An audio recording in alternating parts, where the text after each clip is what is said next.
ॐ नाभ्या आसीदन्तरिक्षकोशीष्णोर्द्यौः समवरतो तो पदभ्यां भूमिरदृशाः क्षोत्रात् तथा लोकाम् अकल्पयन्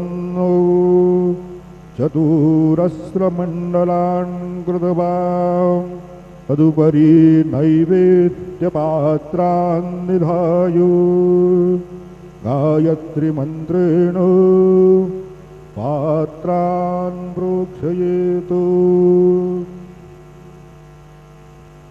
धेनवाः अमृते कृत्य सत्यन्तवरदेन परिसञ्जामि नैवेद्यं निवेदयामि।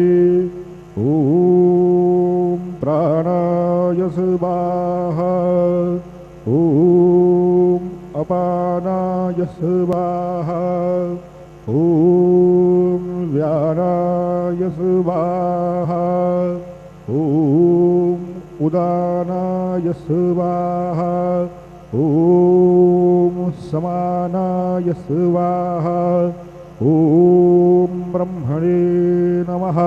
नैवेद्यमध्ये पानीयं समर्पयामि पुनर्नैवेद्यं निवेदयामि।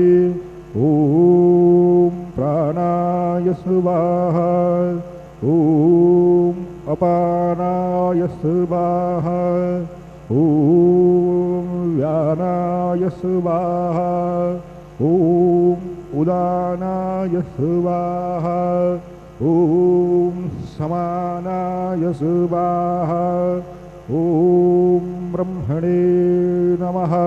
नैवेद्यं समर्पयामि हस्तप्रक्षालनं समर्पयामि मुखप्रक्षालनं समर्पयामि। सद्गुरु साईनाथ देवताभ्यो नमः। चरणकमले प्रार्थनापूर्वक नमस्कारं करोमि। तथा च मङ्गलनीराञ्जनदीपं दर्शयामि।